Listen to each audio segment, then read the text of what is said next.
Before we begin, we want to acknowledge that some stories and discussions in this episode of Radiant Resilience may touch on sensitive and potentially triggering topics. These may include themes of infertility struggles, pregnancy loss and miscarriage, postpartum depression and anxiety, mental health struggles, body image changes, and breastfeeding challenges.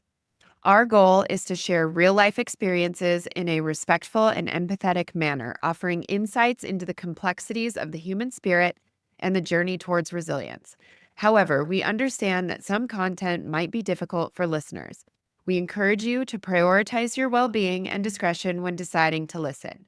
Please remember this podcast is not a substitute for professional advice or support. If you find yourself needing assistance, we urge you to seek help from qualified professionals or trusted support systems. Your mental and emotional health is important to us. Thank you for your courage and for joining us in a space of understanding and compassion.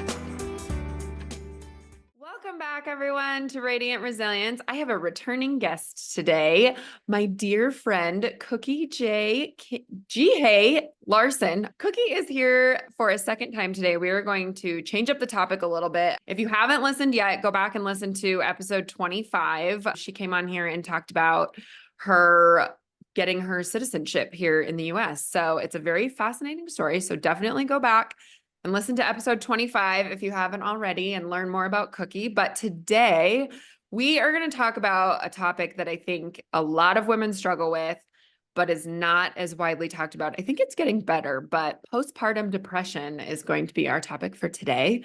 So welcome, Cookie. How are you? Good. I'm excited to be back. Yeah, thanks for coming back. I'm excited about this topic too. We touched on it, I think, I don't know if it was like pre-recording the last episode, but we touched about it a little bit. And we thought we would do another episode talking about that because I just think it's so important. I know we have a lot of infertility listeners of my podcast, but I also think we have a lot of listeners of women who have had kids and have probably experienced this or struggled with it. And again, I think it's becoming more talked about, but still, I think a lot of women don't even know I think sometimes it's a little that they taboo have it. still. Yeah. I think it's a little taboo because I know like postpartum depression is also what we're going to be talking about today, or postpartum in general, because I'll touch on that later, but there's definitely a whole slew of things that go into it. I don't know if I like would categorize everything into just postpartum, even depression. Okay. So because there's so many different avenues of this, and I feel like sometimes you can corner yourself with the word depression. Mm. And so I just feel like maybe as a general whole, postpartum in general would be just like the Yeah. umbrella category over it. And depression is definitely a big factor into that. And I do think it is still taboo. I don't think people talk about it enough, but there's just like a lot of factors into that. But I don't know if you want me to start from like when I was pregnant, because let me tell you, I know you have gone through a ton of stuff too, which I can't imagine all the stuff you've gone through, first off, or anybody else that you've actually had on your podcast that I've listened to episodes from, because you guys have definitely put your body Yeah. through the ringer. Yeah. And luckily, I haven't had to do that aspect of things. Mhm. But mostly this kind of started. So when we were obviously the same as everybody else who's trying to family plan. We were Yeah. excited, let's get started. And it's all new and exciting because you're about to get ready to enter your next chapter in your life. But what I actually didn't realize in the beginning was I didn't realize how hard it would be to get pregnant either in the Yeah. beginning. Yeah. And I've experienced both sides of it where it was really hard to get pregnant and then really easy to get pregnant Yeah. back. And so I've experienced both ends of the spectrum. And so with me and my husband, we really did try for about a year. And with our age, because everybody is older, then you're getting all the recommendations from your doctor that you're going to have to start looking into getting tested for infertility. And So I isn't was like, it interesting though that in high school, I get it. We don't want teenage pregnancies. oh, yeah, However, they make it sound like if you kiss a boy, you're going to get pregnant. And it's just the right. easiest thing in the world. And It And it could be. actually it can be. Of course, my sister is one of those. Both of her children were like one tries. My nephew Right. was an oops when she was 19. So it definitely can be, but I feel like especially nowadays more and more women are struggling or couples are struggling I with it. agree. And I know there's a lot of doctors out there, and I'm sorry, this is a quick little tangent, but there are a lot of doctors out there pushing for preconception testing before you even start trying, like in your 20s and Yes. stuff like that. And I think that's brilliant because I mean, we're just told we can get pregnant in 5 seconds. And I guess, when you are younger, like you're talking about, You're age more definitely fertile. makes a difference. And we're all waiting till our 30s now to have kids. So that Or makes a close to your difference too. 40s to have Yeah. children. Or And in your 40s. Yeah. in your 40s, our generations wise, it has definitely changed Yeah. decades. And when we have kids, because obviously when our parents are probably having children, they were probably in their early 20s. And Yeah. My mom had me at 23. yeah, it was very normal. And to be completely honest, if I had to have a baby at 23, I'm not sure what I would have done because my life was crazy at Oh, I 23. know. I know. I was definitely not ready. And even my sister, who had my nephew at 19, like, so hard. It was so Right. hard. She is amazing, and I will forever applaud her for all of the work that she did because she did end up going on to get her master's and all this stuff. Crazy. But yeah, a teen mom, yeah, it's a huge life-changing thing, and you haven't even lived life at that point, Exactly, right? exactly. And I always knew that I wanted to have fun in my 20s. And then me and my husband got married. I think I was like 32 Mhm. or 30 or something like that. I forget. In 2019. And then I always thought I want to enjoy spending time with my husband Yeah. first, and then we can plan to have a baby Yeah. after that. But there's different aspects to this because we tried for a year. Mhm. And the first few months, the first 6 months, you're just like, okay, well, it Okay, didn't we'll try happen. again Okay, we next try it month. again Yeah. next month. Yeah. But there was definitely a point where we talk about postpartum depression, but there was definitely a point where this was weighing down heavily towards when you get close to that 1 year mark. And I remember one time, even me and my husband were actually going to a friend of ours' birthday party, and we were in the car. And obviously, I had just found out again that I wasn't pregnant again after Oh. trying. And I know that pain. Mhm. And I remember being in the car, and me and my husband were talking, and it'll be okay. And he's, what's wrong? And like, he's trying to be really supportive because what else are you going to do except try? And you can do the best that you can by tracking ovulation, doing everything scientifically that you Yeah. know of to make sure that you hit it on the right time. Yeah. And my husband was being super supportive, but then I literally lost it in the Mhm. car. I've had more than those moments. Yes. Like my poor husband. I, I don't know I what to do know with you you now. understand. I know you understand this. Like, Yeah, no. but it's like getting another gut punch again, another month. Yeah. Oh, we're not Yeah. pregnant again. And I'm very fortunate in the fact that like we really only tried for a total of a year Mhm. from start to finish. And I know obviously there's so many people out there that my hearts go out to them because they try for years. But once you make that decision to do it Right. and to start a family, then you start envisioning what your life is going to look like with kids and what your future is going to look like. And you get so excited to share this with your partner. And then every month that's a failure. People say that to me all the time. They're like, oh, I haven't been through what you've been through or whatever. And I understand that. But I think that anybody that has tried for any length of time like that, and I consider a year, that's a long time. That's a Right. lot of cycles that your body went through that you were disappointed every single month. And I actually had a friend who called me really upset one time because she was trying and it didn't work. And she called me and she had lost her parents. And she was like, this is worse than losing my parents, the grief in that and just the constant failure because it's also our bodies that we're Right. relying on to do what they're supposed to be doing. And So, mind you, I didn't do like the shots and I didn't but that stuff. but it's still like It's you were tracking, you were paying attention, I you were, was you so know. diligent. Like I need data. I was a data. You should have seen my notebook. Like I was a Yeah. data person. The apps of all the And tracking I and think too, there was one point where obviously I had that emotional breakdown in the car with my husband, and he's like, "You okay?" And I literally lost it because I'm like, "Why isn't it working?" And blah blah. I just was like bawling, and I was like, "I'm doing everything right on my end, and I'm yeah. working out, I'm taking vitamins, I'm like." I'm doing everything right. I'm eating healthy. I'm not drinking. I'm not like all of that kind of stuff. And I'm an A student, so that was not A for effort. Yeah. Yeah. Yeah, but that's what I'm saying. I was like, it's such a different experience because I've had that first part of it where it took so long for us to get pregnant. And mind you, a year in the scheme of my life is not very long. But it is a long time when you're trying. I will When you're it trying, because feels like you have to forever. wait like Yeah. a week, then 2 weeks, then you have to wait another 2 weeks, and Yeah. then it doesn't happen again, and then the cycle starts over again. And I've been through that aspect of it, and that part of it I feel like was also very. I went through some. I wouldn't say I was depressed during that time, but definitely there was some emotional factors. I was definitely more sad during that Mm. period than, Yeah. and it was. You're right. It's a constant. Once that month hits, and then you know that it's negative, you got to take a moment for yourself and Yeah. regroup every And it's single such month. a roller coaster, right? Because, Oh, yeah, okay, you got your period, you're horribly upset and right, angry at the world, but then you're like, okay, pull it together. We've got right, another month to try in a week or two. right, So then you get all excited, your hope gets up again. Then you go through those 2 weeks where you're waiting after ovulation and you're right. like, hey, maybe this is the time. And you're over analyzing everything in your body. And then all of a sudden, you get your period again. So Yeah, it's exactly. literally like this That every fucking roller month. coaster is the right word.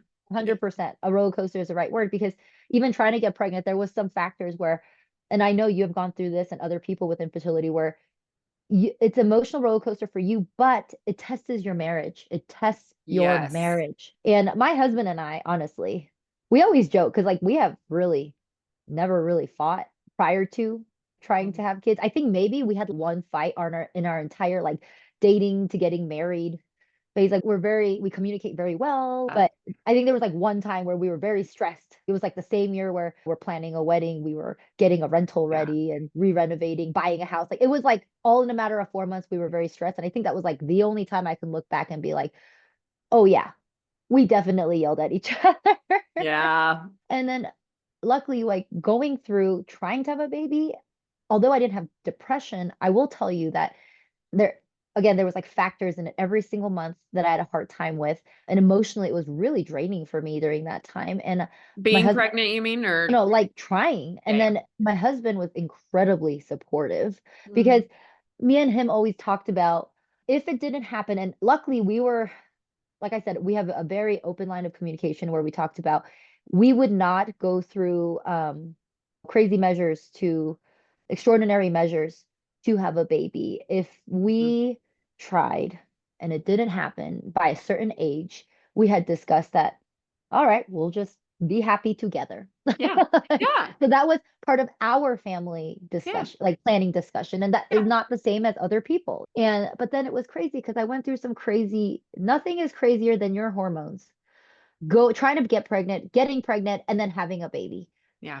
Yeah. I've Th- said several times now because being in the infertility world too, I've seen some just absolutely awful things with stillborns and stuff too. And so I've said like recently, I'm like, anybody who can get pregnant, stay pregnant, and go all the way to the end and have a healthy baby, that seems something that is more rare than it should be.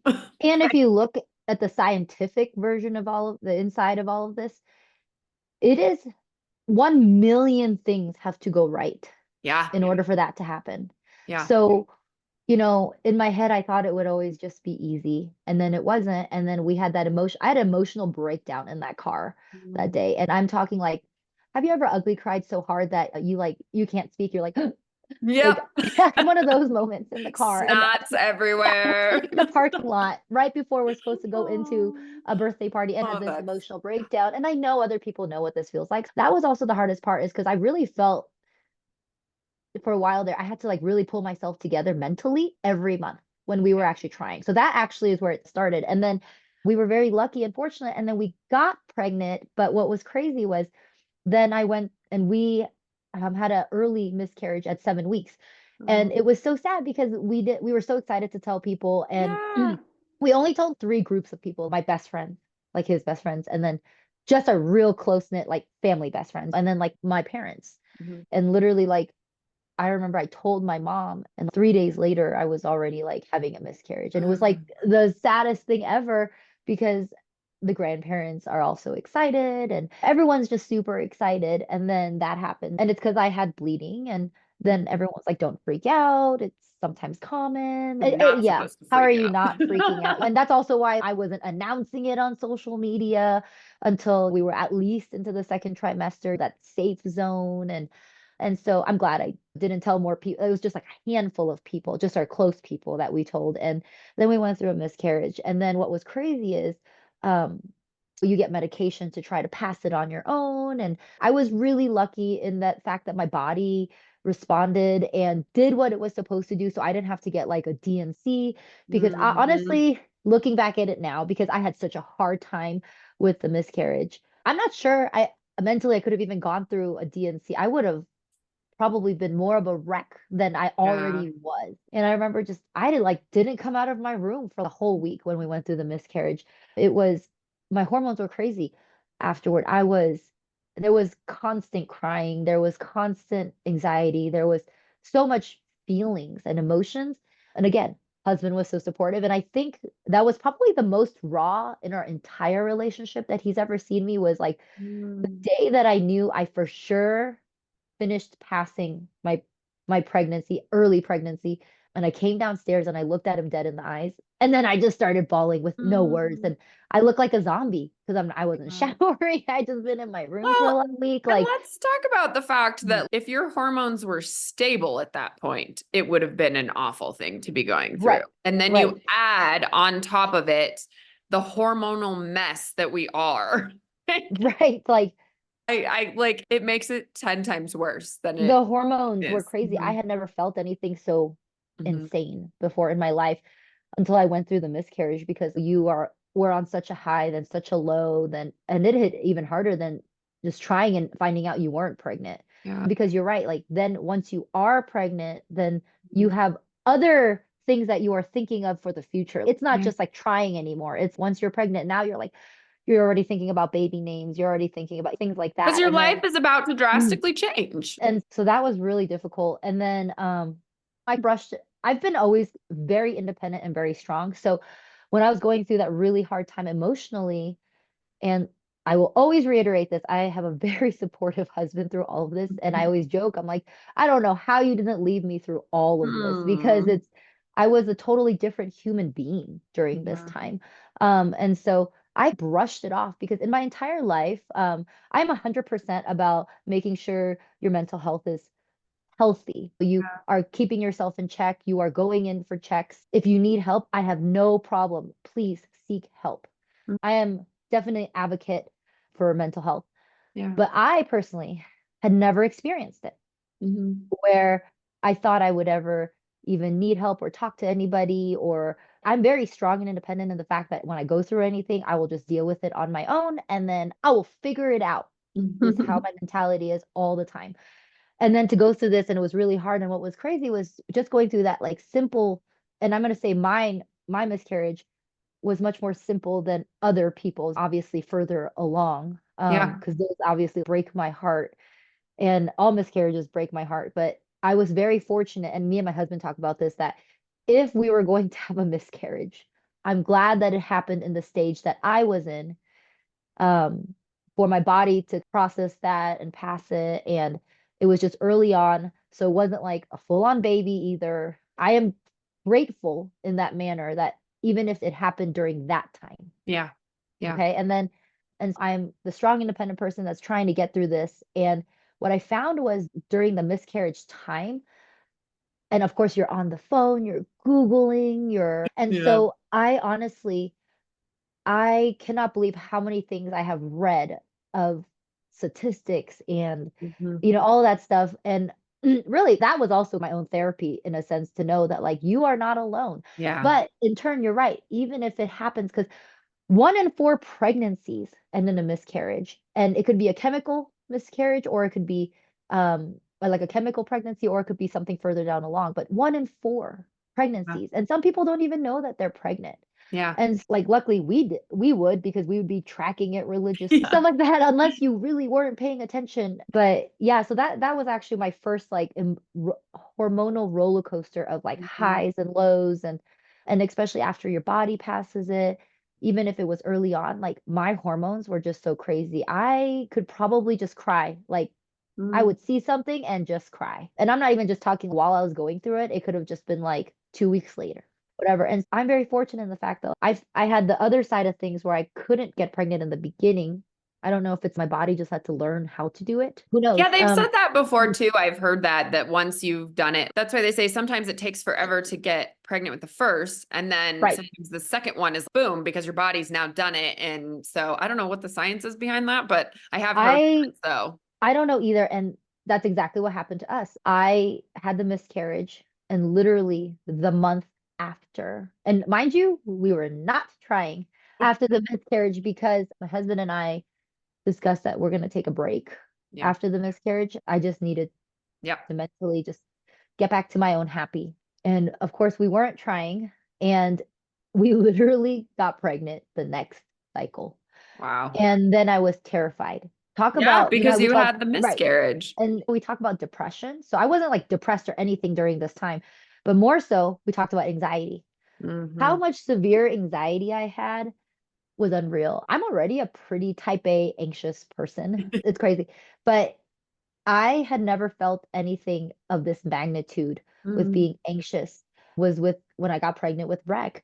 And I found out I was pregnant because all those same feelings that you get when you were pregnant the first time, I was like, ooh, I'm feeling all these weird things again. That's weird. Like, then I took a pregnancy test and it was positive, and then it was crazy. You would think I would have been so excited. Oh, like I'm pregnant. No, instead it was like I'm pregnant. Although joyous occasion, I was super anxious. Like the Yeah, minute I found out I was pregnant, I had been anxious till pretty much the day I gave birth. yeah, yeah. I've heard that a lot, Yeah. and movies, I feel like Mm. I blame Hollywood for this, making it look like it's always this the girl telling the guy, we're pregnant. Yeah. Yeah. It's always this joyous thing, and no one ever shows the journey through pregnancy and how scary it can be because stuff can, even if you didn't experience a miscarriage, stuff can creep up at any point in time. Right. My niece actually has a hole in her heart. And there was one point in the pregnancy where my sister was like, she's not moving very much. And she ended up getting a heart monitor to double check A that the fetal baby, Doppler just all the time. yeah, all Yeah. the time, just for her own sanity, because she knew that the baby had a bit of a heart issue and then beforehand and before giving birth. And then every once in a while, if she wouldn't move for a while, she's like, okay, I need to make sure that this is And okay. that's a real thing. I actually So, borrowed a fetal Doppler from one of my really close friends.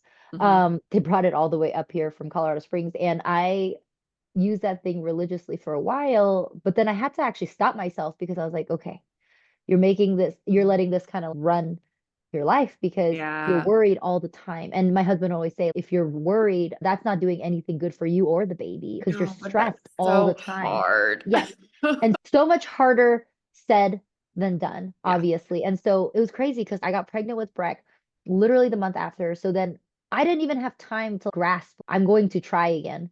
That was a shocker because I just didn't even think it was going to happen because Yeah. of the hard time in the front end. Then it was like my emotions were crazy because I didn't know how to feel. And every single day and early on in that pregnancy, I was like checking all the time. I was so terrified. Are my symptoms still there? I was Well, like, especially because in the beginning you don't go to the doctor very often, right? So you you don't go for a while after you get pregnant, like 8 to 10 weeks or something, unless you've had issues prior. Like you don't go until you're like 8 to 10 weeks, yeah, and they don't even see you. Like yeah. my OB won't even schedule you unless And that's the you only are. way you can know if everything's okay. And especially when it's so early, like a Early, fetal yeah. Doppler that like you get at home, like it doesn't pick it up like a heartbeat or anything like that. You have to wait until you're a few more weeks pregnant for Yeah. that to even pick up things like that. And so it was just crazy because I actually wasn't emotionally ready to Hmm. be okay with being pregnant yet. And then we got pregnant.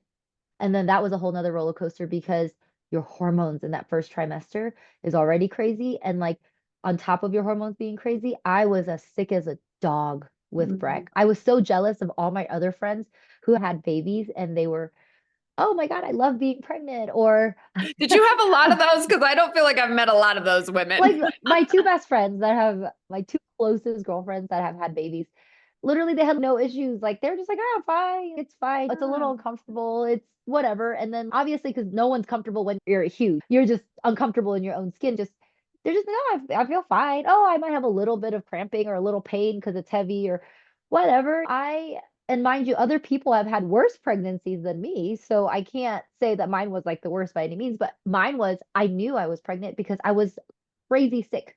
mm, I would just feel like I'd be keeled over the toilet or something without throwing up, just dry heaving all the time. And oh, trying to keep it from work was actually the hardest part during oh, that was because of how sick I actually was. Like everything made me sick. Like I love coffee, mhm. but during that time, the smell of any sort of coffee would have me running to the trash can to Oh go throw up. man. So I would be driving on the road early on at 6, 7 weeks pregnant, and have my vents open and the air is just going, but there's passing a Starbucks and I will smell coffee through my vents and I'd be in the car Oh heaving in the car. Like no. I had a really bad pregnancy Mm. in that factor. And I had so much pain as I was getting into second trimester, as the baby was like growing and stuff.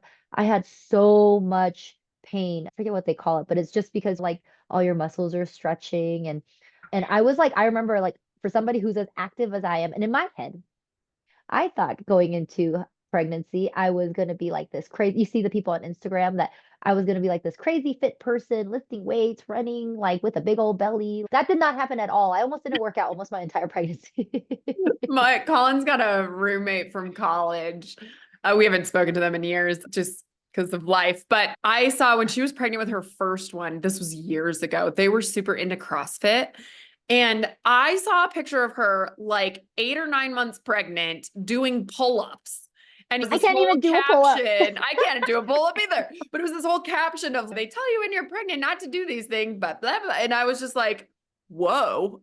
Yeah. And if Like, your not body's used everybody to it, can do that. obviously you are more inclined to be able to do those things. So I always thought because I was a personal trainer that I was gonna, and I've always been in shape, that was gonna be me. That was opposite. I was sick as a dog and I couldn't do anything because of the pain. I was wearing belly bands like Yeah. early on in my pregnancy, and I wasn't even showing. Like my husband can attest with Breck.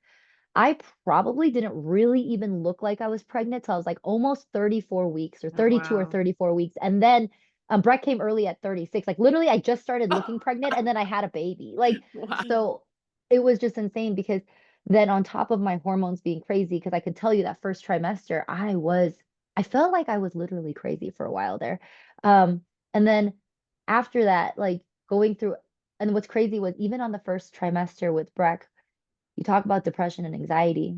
Not only was my anxiety through the roof, but that first, I think it was like week 7 or week 8, right around the same time as my first miscarriage, I started bleeding again. Oh, And no. it threw me like I Well, lost. yeah. I remember I was in the bathroom, like Mm, sobbing with my husband on speakerphone because he was on a business trip. And we didn't have our doctor's appointment scheduled to like between 8 and 10 weeks, like the normal, your first doctor checkup. And so I think it was like before that. So it was like 7 weeks or something. And I was panicky. I'm talking like sobbing on the bathroom floor mm. because I was like, it's happening again. It's happening again.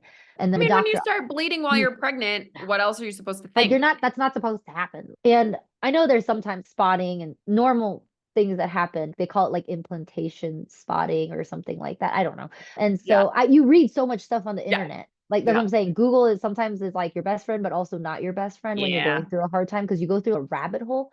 And I would, during that time when I was really you know, in my own head and emotional and probably in some kind of form of depression going through the first miscarriage. Like I would be up till 5 in the morning, just like on my phone, reading things nonstop, like not sleeping.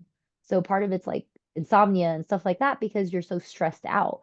Yeah. And when I started bleeding, I remember my husband was out of town. Like I was sobbing and he's called the doctor, see what you can do. And he's very the more like reasonable person, like, So is hey, let's mine. yeah, let's take it like one step at a time. Like nothing, don't freak out yet. You don't know anything. Like there's nothing solidified yet. So he's like my voice of reason 99% of the time because my anxiety half the time is just I like freak out Yeah. immediately because I go to worst case scenario. And so that also just those 2 months was so difficult between like miscarriage, 2 to 3 months, miscarriage, pregnancy, and then thinking I was going through it again. And luckily, I wasn't having a miscarriage because I had my daughter. But I always thought it was going to be this amazing, crazy, good, amazing feeling pregnancy. And then what's nuts was you have all these things in mind, not only pregnancy, but post, like after you have a baby, of what your life is going to be. And mind you, part of it too is my your body changes Mhm. and during pregnancy. And I had a really hard time with how my body image. I've never been a person to just always be like, oh, I need to look like a model or I need to do XYZ. I was never that person, but I keep myself in check. I was always been in shape and a personal trainer. So I always weigh myself. I weigh myself just about the same time every single day just to keep myself in check. And if I'm feeling a little fluffier, I make it a point to work out extra. So yeah, just like normal, that's just how I've always been. But I've never been crazy where I've had an eating disorder or anything. But the body, I call it almost like PTSD because how my body changed. And it didn't even really happen how I felt about my body until after I had the baby because your Interesting. body is so wrecked during during delivery and things Mhm. like that. Um, and you get to look at your body after you've had a baby and also all the changes in your body after it's all these new changes that you're going through. Yeah. And during pregnancy alone, my body was changing in the fact not only just getting bigger, but weird things were happening too. Your skin changes. I started getting varicose veins. Mm, Crazy. That's not even like something that my mom has or genetically, but like my veins started like popping out all crazy mm, and getting darker. And luckily it subsided after I had a baby, but I still have it. Like it doesn't, uh, some of it doesn't go away. Some of it just yeah. looks after it subsided a little bit. That's just how it's going to look for the rest of my life. It's crazy. Everything changes your hair, nails. Like when you're pregnant, oh, you have like beautiful hair Mhm. because all the stuff from the baby. And then as soon as you have a baby, part of like my postpartum journey with my anxiety and the depression era was my own body like changing so much. And you're not used to it because you don't recognize it. Like Mhm. I know what my body looked like for 30 something years. And then after having a baby, Yeah. even my anatomy, I'm talking like everything from your boobs to like down there, like everything changed. When you get this baby out of you, it wrecks you. No matter if you've had it like a vaginal delivery or if you've had a C-section, it really does. Your body goes through so much. And that was also part of one of the things that contributed to like how my mental state was at the time. It added to that factor of it. And I think, like I told you, me and my husband always have had a really good relationship. We didn't really fight until nothing tested our marriage besides trying. And then everything you think is fine and dandy and because everybody sees social media. You see Yes. everyone's highlight reel. And this is why I always say comparison is the thief of all joy because they watch the stuff I post, but they're not seeing the behind the scenes Yeah. of what it was like to get there. A lot of times, unless you're open about it, and I Yep. wasn't open about it Mm, at all in not at all. I'm more open about it now, like when I talk to people, but before, even when I was pregnant with Breck, I was constantly just Googling things and messaging people in moms groups and stuff like that instead of more like anonymously too on social media mm, groups than I was like, I need to make an appointment and talk to somebody because it's still taboo. I know yeah. other people go through it, but even my husband would say during all of this, from start to finish, he would say, I 100% support you if you want to go talk to somebody. And here I am, like trying to internally do this, like anonymous member, blah, blah, blah, asking questions in moms groups and stuff like that. So, but yeah, so part of that was really hard, but nothing really tested our marriage most until we had babies. And I always thought up until getting pregnant, nothing tested our marriage most until trying to get pregnant. But it was after the fact. Oh man. Nothing has tested our marriage more. And everybody doesn't see the middle of the night arguments or the crying or it's, and honestly, like looking back at it now, when you're in the fog of things, Yeah. it is very hard to see or take a step back and look at your own behaviors and other people's behaviors. And you're trying to be respectful. But I am not going to lie when I say after I had a baby and my hormones were crazy and I was like Mhm. so me. And it's not something that I even saw during it. I because I've never really just gone out of my way to be a mean human being. You're Um, not a mean human being. so, There's but I can normally tell not a you, mean bone yes, in your body. it's not something that's in my nature to do, but No. something postpartum is so different. I became a mean person. And honestly, that lasted a long time. It wasn't just, oh, I was just mean for a month or two Mm. during the like postpartum stages after having a baby. It was like I was a mean human for Mm. a long time. Probably, I would say at least I didn't even get okay with myself for at least the first year after I had Breck. And what Like do you mean by mean? What type of, would you explain what type of thing I do? would snap at my husband. I would like honestly, it's he's here just to help me. And like I said, he was a saint. Like even going through postpartum, he'd always be like, "What can I get for you? How can I help with the baby?" And he was.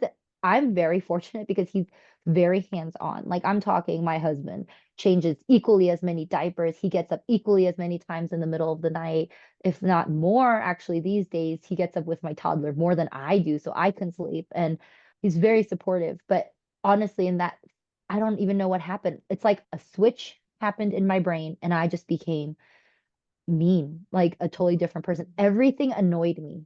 I Mm. had high anxiety about everything, especially with like breastfeeding. And that was like part of also the hardest journey of my life was breastfeeding. That's Um, another thing I don't think people talk oh, about very much because the it's so people hard. who don't struggle with it, who love it, that's what you It hear. comes natural, Yeah, and you and think that's the way it's supposed to be. and I always talk about this. That's part of also why I was having so much depression and anxiety was the breastfeeding. Mm. And I learned from the first time with Breck because in my head, I was never opposed to formula or anything like that. I actually had formula in our pantry before Breck was born in case breastfeeding didn't work out. And I did like an abundance of research on formula. So I actually had European formula shipped in and stuff like that. And I had it on hand in case breastfeeding just didn't work out because I've always heard it's so hard. Yeah, Now, mind you, I never realized how hard it was until I went through it yeah. firsthand. And for something that's supposed to be so natural, it was the most unnatural thing I've ever had to go through. The pain, in breastfeeding, learning, because it's not just you can do it and make them eat. It's like your baby has to learn how to Yeah. do that motion and eat, even if it's natural, or how to latch. And I was so fortunate in the fact, again, my kids both had great latches, but learning from Breck, like just how raw everything was and Mm. painful and bleeding. I was like, oh my God, this is not how this is supposed to go. And then to know that you have to feed your baby and you have that stress as a new mom, like this is all that they eat. Like that's Yeah. all they eat for the first like 4 to 6 months is milk. Like I Yeah. have to feed my baby. Is it enough quantity? Because you can't see when you're breastfeeding. And when it's early on in those stages where you get colostrum and you're not even really producing real like white milk, you that liquid gold stuff, the transitional stuff, like you don't even know how much your baby's getting if they're on the boob. You don't. And I was stressed all the time because you're waking up every 2 hours to feed this kid. And I know every mom that's been a mom knows this feeling. And so I know it's nothing new. I'm not the only person going through it. But man, I was on like feeding like support groups and Mm. everything. And it was insane because that took one of the largest tolls in my postpartum journey was actually breastfeeding. And then because of how stressed I was and getting like I was like setting a timer to wake up every few hours to make sure that I can keep my supply up and then feed the Mhm. baby or at least try. And I can tell you that actually was a big toll of my entire like anxiety and depression era of like Yeah. postpartum because and what's really crazy about all that is people talk about you have crazy thoughts in your head when you're going through postpartum. I don't know what it is. When you first have a baby, everything makes you cry. Your hormones are so crazy. You're so happy you're crying. Oh my gosh, you're eating a sandwich. It's so good. I'm crying. Makes you sob. You look at this baby, makes you cry. You look at your husband, that makes you cry. Oh, the weather outside is not how I want it. That makes me cry. Everything for a while there for the first month was insane. Then trying to learn how to breastfeed. And that was so stressful because that was something I think one of the reasons I also became mean was because if I look back on it now, is my husband was so supportive, yet for me internally, I he couldn't help me do any of these Yeah. things. Is he couldn't. He just couldn't help me do anything but be there for me to help the baby, like, change the baby or bounce the baby and rock him. Because when babies are colicky and you're up through the night and there's nothing makes them happy. There's points where like Mhm. you've done everything in your power. And before you have something like shaking baby syndrome, you have to put them down and walk out of the room or something. Yeah. Like my husband was a godsend in that he would always take the baby and try to you know, shush it or care for our kid. And here I am. And I think one of the reasons I got so crazy and mean is you almost become like resentful to the person that you're like, Mhm. why can't you do this for me? Like, why do I have to go through all of Yeah. it? It's like not his fault. Sure. And so part of it is I'm annoyed that I'm the one going through all of this, especially postpartum recovery. I had Mm. a really hard recovery with Breck. Even 3 weeks post having a baby, my husband was still holding me and like helping me around the house. And Mhm. mind you, every pregnancy and delivery is different because with my Yeah. second, it wasn't like that at all. I Mhm. had my son, and the next day after I was discharged from the hospital, I took my kids and I just went to Costco by myself, like, and did like a Costco haul. But with Breck, I was still like 3 to 4 weeks in, and I was broken still. Mm. Everything hurt. Literally, like I said, bleeding nipples and everything's healing down there from having a baby. Everything was just, I felt physical pain, emotional pain, like everything. I think that all plays a role Yeah. in all of this. And I do always say that a woman's body is really incredible because like you got to make the baby, you got to have the baby, and you got to feed the baby. Yeah. It's it's pretty miraculous what your body Yeah. can do. And when you look back at it, you're like, wow, I survived it. Mm. I can't believe I did that. Yeah. And I look back at it now and I say to myself, kudos, you did that. When you're in the fog of things, you Yeah. can't see it that way at all because more so you're like trying to latch and trying to teach the baby how to, you're like shoving their head in your breast and you're like, just do it right. So, and you're like cringing because you're like in so much pain Mm. and you're like, why me? Why me? During Yeah. that Why did time. I And do this? right. And as much as I loved our baby, there was like then you have crazy thoughts because your hormones are crazy. And Yeah. I know people know what I'm talking about when I say I would be holding my child, walking upstairs in the hallway, and then I'll be like, what if I threw my baby down the stairs? Like you get crazy like mental things happening in your brain. And I literally had to take a, like, I remember I took a step back away from the staircase and I was like, what is wrong with me? Like, I Mhm. remember thinking that in my head, like, what is wrong up here? Because I have never in my mind had thoughts of that. Or that's why postpartum depression is such a scary thing, like those baby blues, because you'll have thoughts of like other people I know. Like, I luckily didn't have this, but like other people will have thoughts of suicide, stuff that you never encountered in your lifetime. And Mhm. you're like, why am I even having these thoughts in my head? Yeah. And like I said, I didn't get to that point, but I could totally easily see how someone can get to that point. Yeah.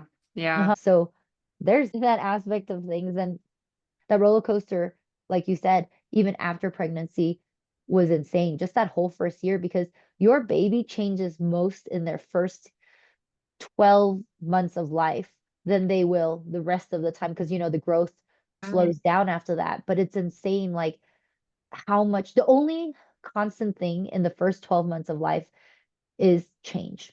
And Mhm. so not only are you adapting to it, but like you have to adapt as your baby is growing. And so there's just something new like every week to 2 weeks as your Yeah. baby is growing. And so like who takes care of mom? Like that's what I used to think too. And I Yeah. think part of the reason that like I was fighting with my husband, and I know this for a fact when I was crazy, I was like picking fights with my husband.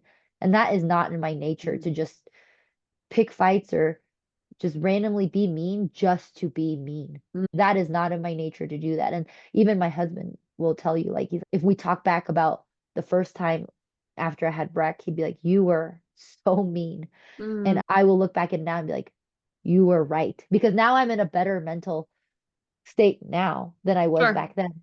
But again, hindsight is 2020. Mhm. And my husband will say, you were so mean. Like, Mm. and I would literally just shut up and do my best to be supportive because I knew you were going through a really hard time. And I think moms, like everything we have to deal with, like physically and mentally and emotionally, stuff like with my second, luckily, I knew the signs from the first time. So I did everything in my power to not get so far Mm. into it as I did the first time. Because with my son, when I was pregnant with my son, and mind you, Breck was only supposed to be an only child. Oh, And yeah, so not that he was an oopsie or anything, because he was planned. It's just that with how hard my pregnancy and postpartum was, uh, yeah, that's why Breck got her names. It's like she has her middle names are like family names and things like that, was because my husband and I were just like, I think this is it. yeah, Like with how hard it was for me. And like he couldn't do anything to help me yeah, except do things behind the scenes, like around the house and things like that. He was so helpful, like doing chores and cooking and whatever. But he couldn't do anything for me for recovery and my mental state, because that's something I have to like work on. And also with breastfeeding, he couldn't help me with any of that either. So I know for a fact that in some part he probably felt guilty in the fact that he couldn't help more. Oh, for sure. Just with our IVF stuff, Colin, he says the hardest thing is watching me go through all of the stuff. You went through all of it. Yeah. And he's just on the sidelines, like cheering you on, like, you got this. Because he can only do so much. Yeah. He did his part. And Yeah. then it's on you. And I think that's Yeah. also, like I told you, was like, I was like, why is it me? And that's the Yeah. mentality I went through. And I always knew after what I went through with Breck, when we did decide to have Remy, there was like hard boundaries that I had put. Even with Breck, I had formula, but I was like so adamant that I was going to breastfeed and I was going Mhm. to make it work. And granted, I was successful. I breastfed her for her whole first year of life, and I Oh, had left wow. over in the freezer to get her through some more. And I was so successful, but I that took such a toll, because there was a point I remember after I went back to work and I'm pumping, and I have to pump every 3 to 4 hours. And then, later on, your time gets spaced out more. So you're pumping every 5 to 6 hours instead of every 2 to 3 in the beginning. It's just like you're just trying to keep your volume up. And Yeah. so it's all supply and demand. And I remember like having to stop work at every given point in time to go run to that nursing room to go pump. And it was such an inconvenience to my day, because here I am, I'm trying to get stuff done at work. And then, you only have so much time at work to get what you need to get done. And Yeah. that, and then I need to stop what I'm doing, rush over to go pump. And then here I am sitting in a room for 30 minutes, hooked to a machine, staring at a wall. And my work was really nice that like I asked for a laptop in there too, so I would cover up the camera and I could even do like meetings or something. Because like it would Oh, yeah. always fall like in the most inconvenient time if I'm like pumping or whatever, but I to stay productive. And so they were really supportive in helping me achieve those things. It was so hard for me, like even at home. If I wasn't breastfeeding, I would be pumping. I would have to stop what I was doing to go pump, or we're driving to Breckenridge to go on a vacation. And I had and part of my postpartum journey is I was trying to get in shape quick, because I've always been in shape. So for me to be Yeah. as pregnant as I was, because that's all your endorphins of working out, that's how I get my happy, is Mhm. active and hiking and running and doing all these active things. And for me to not have been able to do those things while I was pregnant was really taking a toll on my own Yeah. mental health as well. And so I knew when I had Breck, I wanted to become a fit parent, or go back to at least my body looking the way that it did. Yeah. And so, and the hardest part and the realization was that I had to really swallow this was I couldn't do those things as quick as I wanted to. And I Mhm. really had to take a step back. And it took a long time. And during it, I couldn't really see it. But afterward, I had to really say to myself, like, you got to give yourself grace. You got to give yourself grace. Like, it's okay. You didn't work out 3 times this week. It's okay. Or I think the hardest part for me was because I was so broken anatomy wise, I couldn't work out for the first 2.5 months at all. Like I could barely go and walk the trail for a Mm. mile. Not because I couldn't walk a mile, but really because like my body was just in so much pain, recovering still. So like that was also hurtful for me, myself, to myself, because I couldn't bounce back like quick. Like Yeah. none of that. And my again, I had these expectations in my head that that's like what I would be like, because I've always been in shape. So that Yeah. kind of also took a huge toll. And with my son, when we were pregnant with him, I had talked to my husband that there was going to be strict boundaries with, if it doesn't work out, and my mental health, because breastfeeding really was a big toll. If it didn't work out, or it does work out and I am over it with pumping or stuck to a machine 6 times a day. Like with my daughter, I remember I was trying to get in shape because it was snowboarding season. And my one love in my life, physical, like outdoor activity besides like hiking, is I love to snowboard. That's one of my things that I love to do personally, or go out to the mountains. And I was like avidly working so hard so I can go on a ski trip. And my husband was so supportive. Like my husband was watching Breck and she was only a few months old. So I could go and be on the slopes with my friends for one day. Yeah. Made it happen. Like we went on a trip to the ski resort and booked a hotel, and my friends came out, and my husband stayed back and he was like, "No, this is for you." He was so Mm. supportive. He's like, "This is for you. This is something that you enjoy, that you love, that you miss. I want this to be about something that you want to do today." And he was back in the hotel, watched Breck for me like the whole day. And but it was different because I was breastfeeding. So I'd go and do 3 hours with my friends and I would have to go back into the bathroom and sit in the bathroom and be pumping. Mm. Like at the All your ski resort. snow gear on. So hard. I'm like trying to take everything off. Yeah. And like pumping in the bathroom on a bench and then putting my milk in like a cooler or something. And then we can Yeah. go snowboard for a few more hours. But life is just different. And Yeah. I know I'm not saying having kids is obviously an inconvenience, but my whole life got flipped upside down because Sure. it's not about you. It's Yeah. about the little humans now that you have Yeah. to take care of. And so that was also an additional factor to my postpartum journey, was because what about mom? But because I had to put myself on the back burner because I'm always like, what I need to make sure Breck is taken care of Yeah. all the time. And so with my son, I had told my husband, if my mental health starts to decline again, how it did towards the 6 to 12 month era of me pumping for Breck and breastfeeding Breck.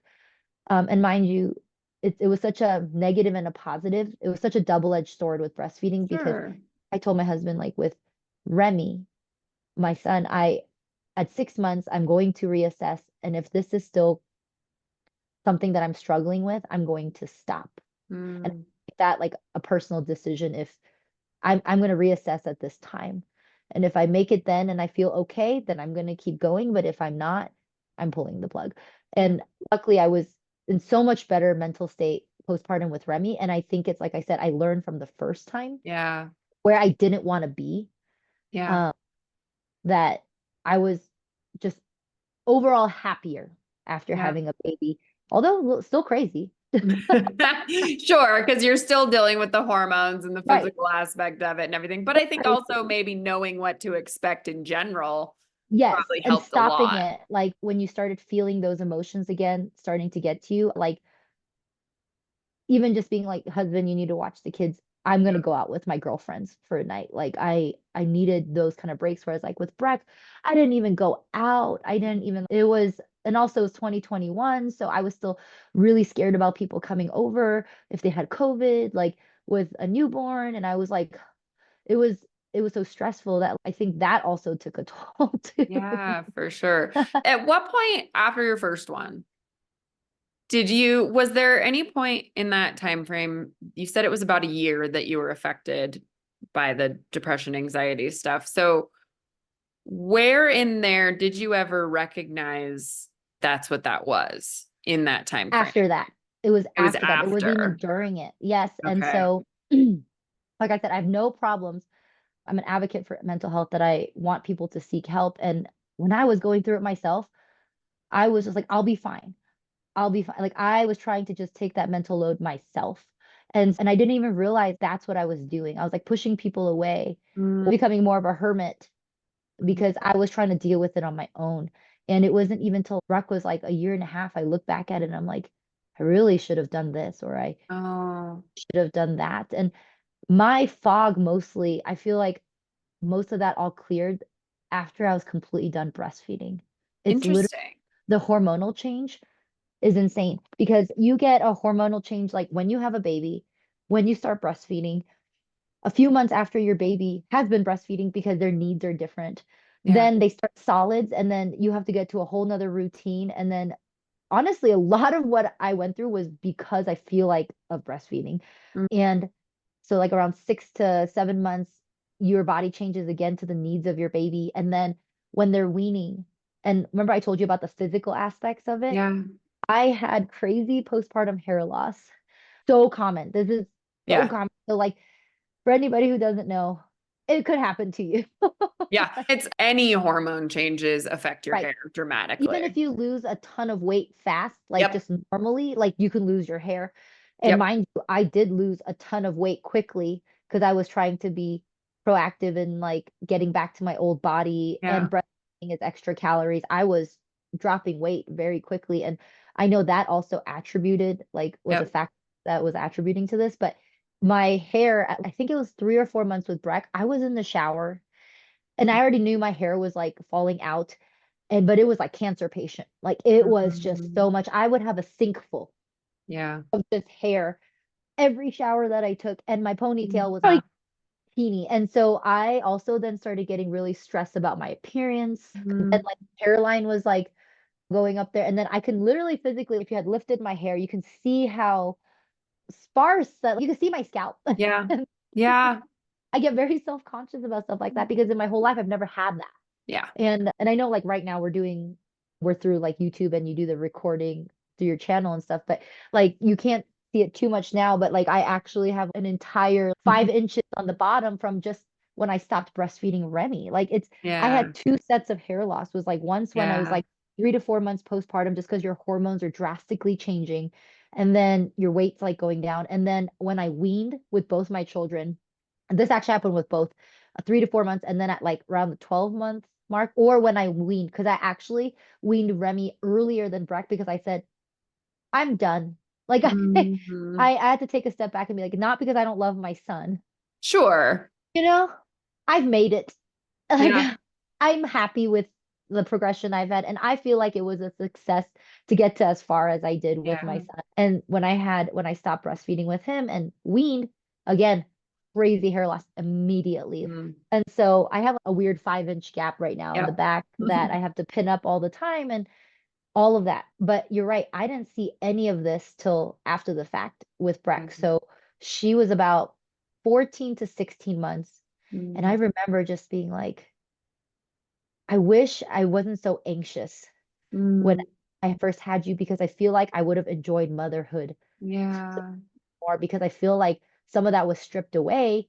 Because, like I said, breastfeeding was a positive and a negative because although so difficult and something my husband couldn't help me with, that was one of the biggest bonding times that I Yeah. have with my children that my husband will never have. Yeah. It's double-edged sword. Like if I think about it, Mm. I can already start like my eyes start getting like welly and with tears, and it was such a hard time that first year, and I would never have even known if I didn't take a step back, listen to podcasts about the postpartum. That was actually one of the biggest ways I got through rethinking through some of the things I went through was podcasts. Mm.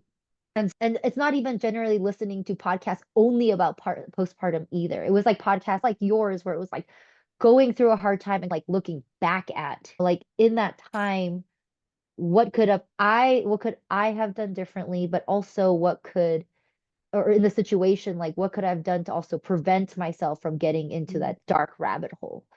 So I was very fortunate the second time around because I was so cognizant from the first time that I was trying to be more conscious Yeah. about actions. But don't get me wrong, even after I had my second, there was a time where I was still mean to my husband. I think also you have so much, only so much control over that, right? Because again, it's the hormones, it's a Um, whole bunch of factors in there. But I think probably being aware of it helped a lot. yeah, and don't get me wrong, my like I said, nothing tested our marriage most Yeah. than having a baby. And everyone's, what? That's crazy because that's when your life is starting and everything should be rainbows and butterflies. And that is not the case. Trying to keep this little human alive makes more arguments than, than you'll Yeah. ever know. So when you were in it with the first one, is there anything that you think would have pulled you out of it sooner? Or was there really nothing you could do because you didn't You even mean like realize it? mentally getting Yeah, out of like I'm just thinking if somebody, because I think if you don't know, you didn't know going into it the first time, you knew more going into it the second time. So the awareness of it helped you mitigate however you could the second time. But is there you I mean, you said it was also foggy through that whole first time and you didn't even realize it till later looking back. So is there anything like could somebody have said something to you? I'm just thinking for people who are listening, who are about to have their first baby or are thinking about it or don't know anything about any of this stuff. What can you do? Or is there it. anything you can do? Maybe you can't except just go through it. And honestly, I think the answer would be difficult because with postpartum, it's not one size fits all. Sure. And no one's journey is one size fits all. And I think the hardest part is what I went through may not be what somebody else goes through. So for Yeah. me personally, I'm already lucky I have the village that I do.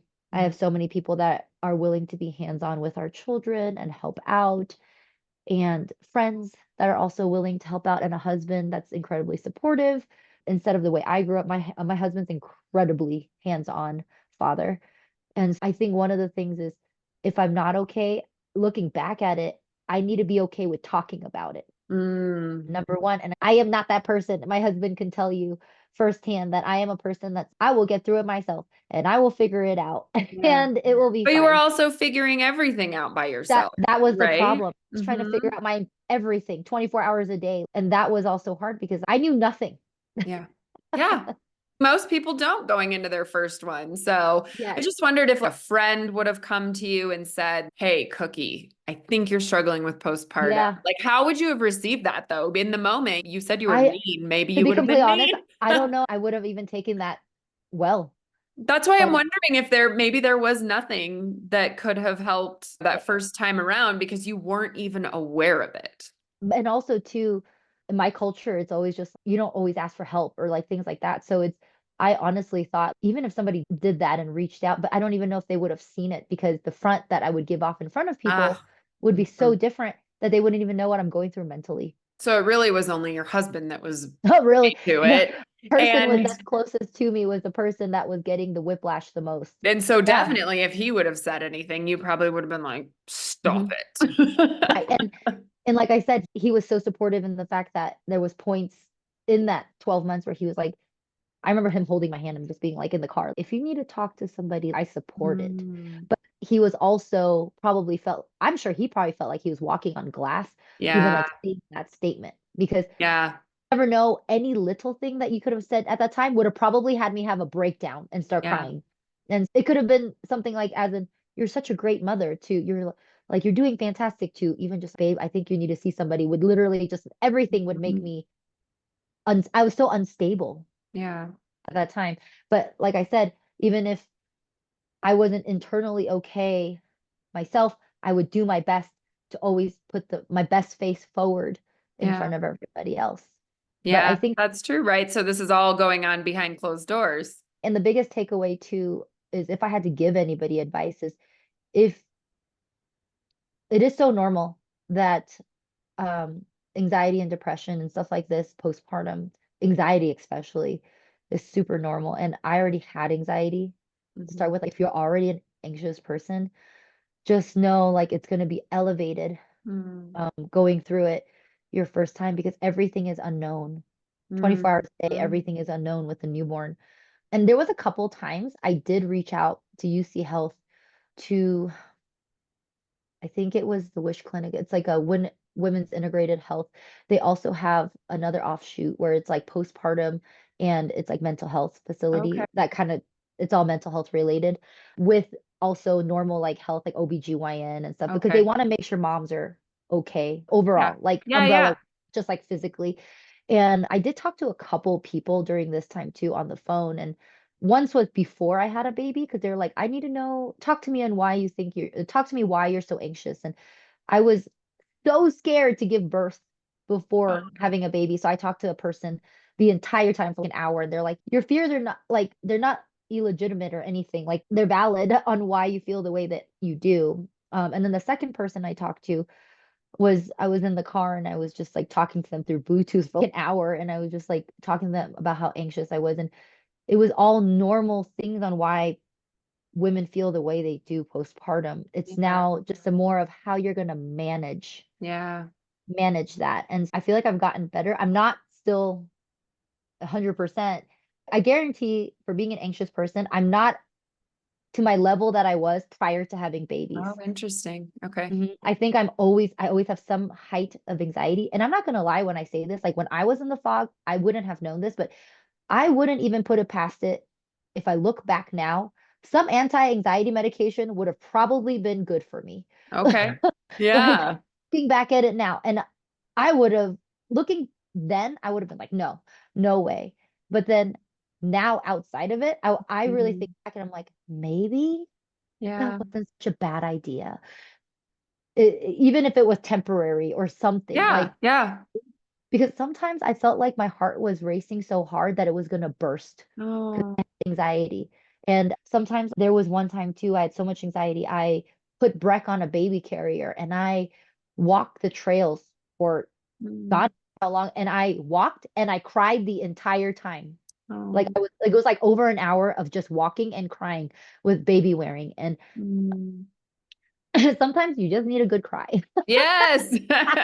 I'm a huge advocate for crying. I know there's a Like, lot of people that hold it in, but I but cry about sometimes, everything in yeah. general. I And cry about all the emotions I have. So, there was once my husband was on a business trip and I had Breck by myself while I was on maternity leave. And it was just so much all day, every day that I remember going into our master bedroom closet and I was like crying in the closet.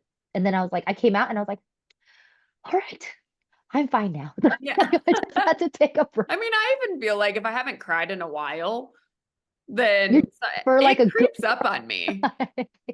Like, Yeah, all of a sudden I'm like, I think I need a cry day. I don't even know why. No one's bothering, nobody's doing anything. There's no mm. specific reason. I just need to cry. And I and the funniest part is now after having two kids, my body is so different in the fact that like how my body handles periods and the cycle Mm. is 100% different than before I had kids. Like I had never had a cramp in my life Oh, you're lucky. until I was in labor with my child. And then now with having both kids, the stuff that your body goes through, Yeah. I get angry every month because when you have that visitor, I am taking like Tylenol and Advil and Yeah. Aleve, and I am just like dying. And Yeah. it's something that now I just have accepted at this point. After having kids, that's just must be how it is for me. But Yeah. maybe it's different for somebody else. And when, like you said before, um, would you have even known, about it when you're in the fog? But I think one of the hardest parts, and like I said, this is a little still taboo, even if people talk about it, they don't really talk about it sometimes, Yeah. that the societal expectation Mm. that you see, please don't compare yourself. If I had to give any advice to anybody, is don't compare yourself to anybody that's like an Instagram influencer or like a Facebook or whatever social media outlet there is, because it's like you're just seeing their fabulous life with newborns, and that's just not how it is in real life sometimes. I had amazing times with my daughter and I wouldn't take any of it back. Sure. That mother saying that I would do it all over again. Hmm. Yeah. I feel crazier to say that because But maybe do it all over again with the knowledge right. you have now. So I feel like I'm a little bit psychotic when I say stuff like that No. because that's a mother's intuition is you go through all this and you love your children so much, and then after everything you've been through you will still say I would have done that all over again to meet Yeah. you. And so it's I feel crazy. I mean, I think we're also biologically programmed to think that way because we're supposed to forget how difficult those times are so that right. we keep doing it, right? But So my we biggest keep advice, yeah, procreating. yeah, my That's biggest just, advice to anybody is just do not compare yourself to somebody's influencers like highlight reel about newborns and how magical everything is. And the days that you have that are tough, it's okay. yeah. We've all been there. And if you need someone to talk to, I will happily open up a conversation with anybody if Mm, you need someone to talk to. Because the societal expectation is that like new moms, they bounce back, you get your body back, you're providing for this kid and you're happy go lucky and life is perfectly fine. But yeah. it is a lot to juggle. And especially when you start back at work and you have your normal life, you have babies, and you still have pressures from your job because you're career driven. It's okay to feel like that. Mm. And if you feel overly anxious than normal, or definitely, I even encourage people to go talk to somebody now, just like my husband did for Yeah. me. Go talk to somebody. It's okay. Yeah. And like I said, looking back at it, maybe some anti-anxiety medication back at the time, back then when I had my daughter, would have done me some good, but I wouldn't have seen that until now. Yeah. Because you're trying to be like super healthy and everything that you take, the baby takes. So you're trying to be whole in everything that you're eating and no drinking and stuff. I was really hesitant to Yeah. even think about stuff like that. But honestly, hindsight is 2020. It would have Yeah. probably done me some good. Yeah. Hmm. Oh, And learning coping mechanisms too. Like if you do talk to somebody, I think it's really important that you, for whatever you're going through. So if you're a high anxious person, going through and learning what your triggers are and how you can deal with it during that time. Or if you already had maybe before pregnancy, because I know this is a big thing. Some people already have depression or have been on like yeah. antidepressant medication. You're going to feel even crazier with all your hormonal changes. Don't think that's not abnormal. Yeah. Normal that when you go through that. I can't only imagine, like luckily I told you before, I didn't have that prior to. Yeah. But I can't imagine if I already had, let's say I was already on like antidepressant medication. I can imagine how that would be postpartum. Yeah. Yeah, because everything's heightened, right? Even your senses Yeah. are heightened, like your smell, taste, Mhm. everything.